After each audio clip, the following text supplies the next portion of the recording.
राधे राधे गुरुजी, आपके चरणों में कोटि कोटि प्रणाम। जी जी। सर मैं अलीराजपुर से हूँ। कहाँ से? अलीराजपुर मध्य प्रदेश से। अच्छा बताओ। मैं सोच ही रही थी, मैं आपको टीवी में देखती थी कि मैं आपको कैसे मतलब आपसे कभी मिल पाऊंगी या नहीं, पर आज मैं आपके साक्षात दर्शन कर रही हूँ। बताओ। आपको प्रणाम है। खुश अ, रहिए। मेरी शादी 10 साल पहले हुई थी, लेकिन मेरी गुड़िया होने के बाद से हम लोग अलग हैं। क्यों? यही विवाद चल रहे थे, मतलब थोड़े से। पति पत्नी दोनों अलग हैं? हाँ, हम दोनों अलग हैं। मेरी गुड़िया है 10 पति साल कहाँ की। है? वो धार रहते हैं। तो क्यों, किस बात पे अलग हो गए आप दोनों? हमारा थोड़ा सा मतलब थोड़े से वो लालची किस्म के थे। मेरी सास की वजह से ही हम लोग अलग हुए थे।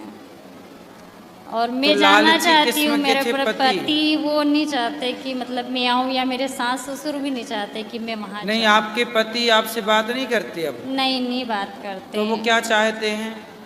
वो तो यही चाहते कि मैं नहीं आऊँ, और अभी तक उन्होंने भी दूसरी शादी नहीं की और मैंने भी नहीं की, और मैं करना भी नहीं चाहती। कितने साल हो गए आपको आपके पति से अलग हुए? 10 साल हो गए हैं। 10 साल से आप अलग हैं?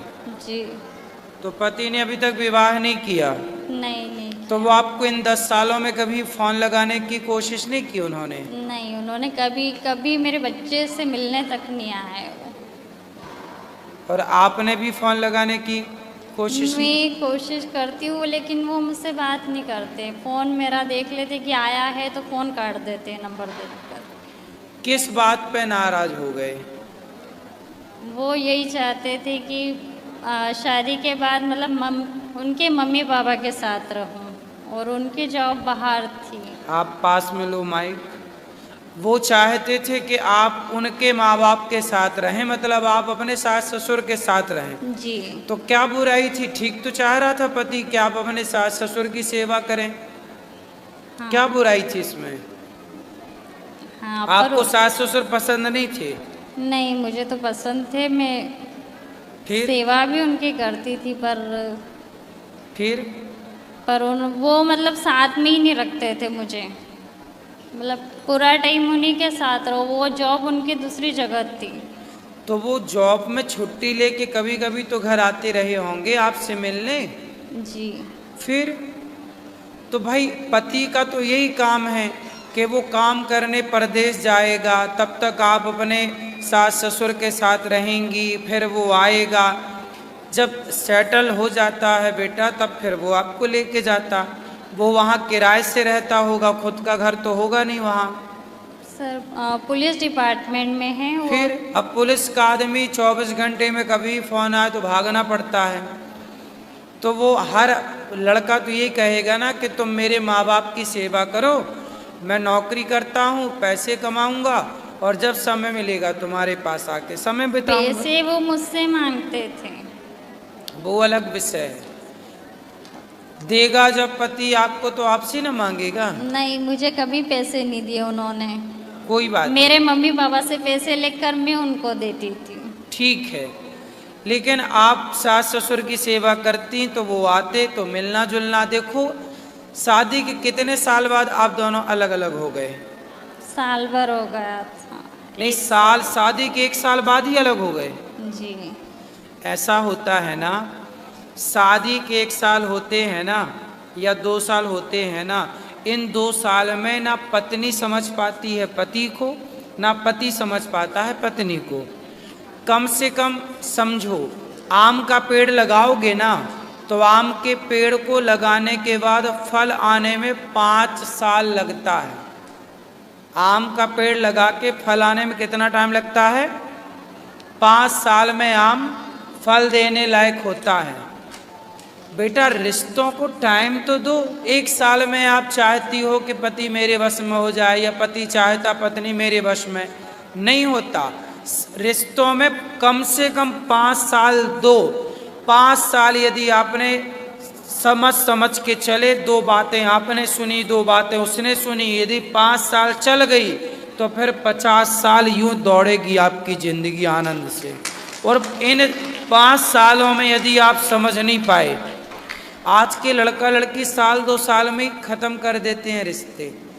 समझते नहीं बेटा, इन साल 2 साल में तो नया आदमी है, नई स्त्री है, नया पुरुष है, नई पत्नी है। अरे लड़ाई झगड़ा होता ही है सबका, हम उसे नहीं जानते, वो हमें नहीं जानती। नई नई बातें हैं, उस घर के नए तौर तरीके हैं, नया खान पान है, नया वातावरण है। थोड़ा टाइम लगता है बेटा। ऐसे निर्णय नहीं लिया जाता कि नहीं जी हम सास ससुर के साथ नहीं रहेंगे। तो पति भी बोला गर्म खून था, जा फिर अपने घर। वही बातें हैं, जरा बातें कुछ नहीं है। कहते ना शीशा टूटता है गलती से और रिश्ते टूटते हैं गलत फहमियों से। रिश्तों में गलत फहमियाँ ना हो इसके लिए हम कहते हैं इग्नोर करना सीखिए। जो बात पसंद ना हो इग्नोर कर दीजिए, चुप रहिए। जो व्यक्ति आज बुरा है ना, कल वही व्यक्ति अच्छा लगने लगता है। पता है क्यों? कई बार आपने देखा होगा गणेश चतुर्थी के चांद को नहीं देखा जाता, लेकिन करवा चौथ के चांद को लोग इंतजार करते हैं। वही चांद है, लेकिन एक चांद को आदमी देखना नहीं समझता सही और एक का इंतजार करते खड़ा रहता है। ये समय समय की बात है बेटा। चांद दोनों चौथ के हैं, करवा चौथ और गणेश चतुर्थी, लेकिन एक चांद को नहीं देखा जाता। उसका टाइम खराब है अभी चांद का, तो कोई नहीं देखता। पर जब समय अच्छा होता है तो उसी को देखने के लिए सब इंतजार करते, कब आएगा कब आएगा। अब आशीर्वाद हो आपकी। अब हम आशीर्वाद ये दे रहे हैं कि आप दोनों प्रेम से रहो। आप सॉरी बोलना अपने पति से, आप साथ में रहना और बोलना कि हम आपके साथ ही रहेंगे, हम आपसे अलग नहीं रहेंगे। ठीक है? गलती किसकी है मैटर नहीं करती। आगे कौन बढ़ा रिश्ते बनाने के लिए वो बड़ा होता है। ठीक है? बड़े बनो आप। राधे राधे गुरुजी, धन्यवाद। गुरुजी राधे राधे। हाँ गुरुजी, मैं आपसे इस दुनिया को एक मैसेज भिजवाना चाहता हूँ। हमारा काम 365 दिन सुंदरकांड का करना है। हम लोग जबलपुर से हैं और हमारा काम सुंदरकांड, हनुमान जी महाराज की हम पर ऐसी कृपा है कि हम 365 दिन में 2 सुंदरकांड करते हैं। किसी न किसी भगवान की कृपा से लोगों के घर पहुंच जाते हैं और लोगों ने सुंदरकांड को ऐसा मनोरंजन बना लिया है। तो आप एक मैसेज इस दुनिया को बता दीजिए कि एक बार हनुमान जी महाराज को थोड़ा सा पढ़ लें और हनुमान जी महाराज को जान लें कि हनुमान जी महाराज हैं क्या। लोगों ने सुंदरकांड को एक मनोरंजन बनाकर रखा है। रोड किनारे उनके घर छोटे से बच्चे का बर्थडे रहेगा। रोड किनारे उनके घर छोटा सा बच्चे का बर्थडे रहेगा। टेंट लगा लिए, नाली बिछी हुई है। हम उनको पूजन की लिस्ट भेजते हैं कि हनुमान जी महाराज की पूजा में क्या क्या लगता है। पूजा में कोई व्यवस्था नहीं मिलती है, बस हम जाते हैं किसी के यहाँ तो इंसान बोल देता भैया आप तो ऐसे ही कर दो, तो हमारा भी मन नहीं लगता है और उनके ऊपर तो न जाने हनुमान जी महाराज की कैसी कृपा होती होगी। ऐसा है कि जो आप लिस्ट भेजते हैं उसमें क्या क्या भेजते हैं? उसमें हनुमान जी महाराज को जो भोग लगता है, चना चिरौंजी का, गुड़ का प्रसाद, पान का बीड़ा, हनुमान जी महाराज को इमरती का भोग लगता है और कुछ फल फ्रूट्स और एक नारियल का लोटा और कलश और एक नारियल, बस उसके अलावा कोई बात ज़्यादा नहीं। ये सब व्यवस्था ना कर पाए कोई तो उनको बस ये कहा करो कि आप एक काम करो, कुछ नहीं करे तो आप यहाँ सब बैठो और बैठ करके ना बस उनसे कहा करो कि आप भी हनुमान चालीसा का पाठ करो और 2, 5, 10 मिनट कीर्तन करा दिया करो जी। तो जो व्यक्ति भले नहीं जानता पूजा को, पाठ को, आस्था नहीं है, श्रद्धा नहीं है, पर वह भी पापी से पापी भी यदि भगवान का नाम लेता है, सुंदरकांड का पाठ यदि वो करता है, नहीं कर पाए, पढ़ नहीं पाए तो सुने, तो इससे भी उसका भला होता है, उसका उद्धार हो जाता है जी। तो ये तो पूजा पाठ ठीक है कि विधि है कि ये वस्तु हो तो ठीक है, वरना जरूरी नहीं है कि हो ही। हनुमान जी का एक चित्र रख लो, एक माला हो, हनुमान जी का आदर करके एक दीपक स्थापित कर लो, नारियल है तो ठीक है, नहीं है तो कोई बात नहीं, जो है प्रणाम करके और सीधा कीर्तन करो, फिर हनुमान चालीसा स्टार्ट कर लो। सुंदर कांड का पाठ। हाँ, सुंदर कांड। जी। तो सुंदर कांड उनसे बोलो कि तुम नहीं पढ़ पाओ, पढ़ो, पुस्तक ले लो, पढ़ो, नहीं तो सुनो। इससे क्या होगा कि सब लोग चारों तरफ जब सुंदर कांड होता है तो सुंदर कांड की आवाज जहाँ जहाँ जाती है पूरा क्षेत्र, पूरा वातावरण शुद्ध होता है। मूल है कीर्तन। जी। हनुमान जी खुद कीर्तन करते हैं, श्री राम जय राम जय।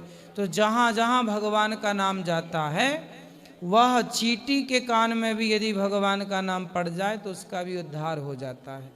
इसलिए विधि के चक्कर में ना पड़ो कि वस्तु ही हो, जरूरी नहीं है। कोई लाता है तो लाए भैया, नहीं लाए तो नहीं लाए। जी। एक दीपक जला के हनुमान जी को माला पहना के बस शुरू कर लो अपना कार्य। और बिल्कुल हताश, निराश, उदास ना हो। हर चीज में दो चीजें हैं, एक नेगेटिव है, एक पॉजिटिव है।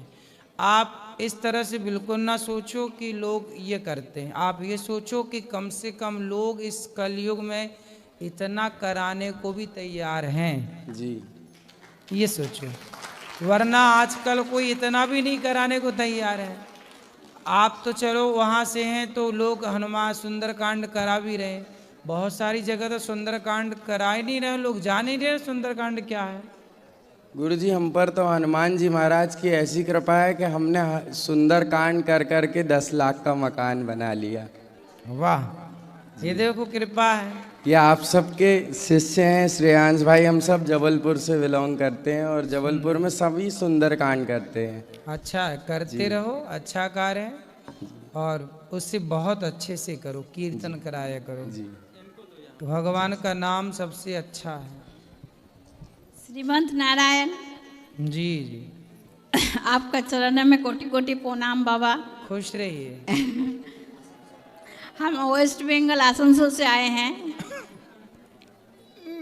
मेरा बेटी 7 साल पहले साल गुजर गया है। क्या हो गया? मेरा बेटी चला गया 22 साल उम्र में। बेटी कहाँ चली गई? क्यों चली गई? क्या हम हो गया? हम लोग को छोड़ के चला गया ऊपर। तो क्या दिक्कत थी, क्या प्रॉब्लम थी उसे? किडनी डैमेज हो गए थे। क्यों? पता नहीं चला बाबा, हम लोग को थोड़ा भी। शादी दिया, शादी के बाद 7 महीना बाद ऐसे हुआ, हम लोग को छोड़ के चला गया। 22 साल का हमारा बेटी। और कौन है? बेटा बेटी और कोई है? और एक बेटी है छोटा। एक बेटी और है? हाँ। और बेटा? बेटा नहीं है। एक ही बेटी बची। अब उस बेटी में ध्यान दो, उसे पढ़ाओ लिखाओ, योग्य बनाओ। जो बीत गया उसे याद करके रोने से कोई फायदा नहीं है। अब जो है ये समझो कि आपके भाग्य में एक ही बेटी थी, एक ही बची है। आपको कथा सुन के थोड़ा अभी असल होता है, नहीं तो हम बिस्तर में पड़ा रहता था। बिस्तर में पढ़ के भी कुछ ना पाओगी मैया। ये मृत्यु लोक है, सब कोई जाना है, कोई पहले कोई बाद में। इसलिए जो देखो, हम अच्छा काम करें, अच्छी परवरिश करें, बच्चों की अच्छा पढ़ाएं लिखाएं, पर कोई फिर भी भगवान के घर चला जाए तो उसमें आपका दोष नहीं है, ना किसी अच्छा पढ़ाई लिखाई कराया था, साइंस में माइक्रोबायोलॉजी में ऑनर्स किया था। अब आप ये सब बातें भूल कर बेटी जो है उसे पढ़ाओ, उसे काबिल बनाओ। एक प्रोफेसर से शादी दिए थे, लेकिन क्या मेरा भाग्य ऐसे क्या ही हो गया बाबा। अब इन बातों से कोई फायदा नहीं, आप इन बातों को करते जाइए, ये बातें कभी खत्म नहीं होंगी और इन बातों से केवल दुख मिलेगा। मेरा हस्बैंड भी आया है।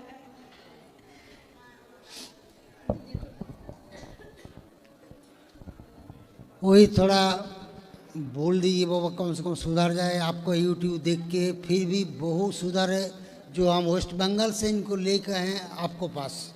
अब मैया रोने से नहीं होगा, खुश रहने से होगा। हाँ बाबा। आप अपना शरीर ना खराब करो। बेटी का इतना ही टाइम था, आई अपना कार्य की चली गई। और किसका प्रश्न है?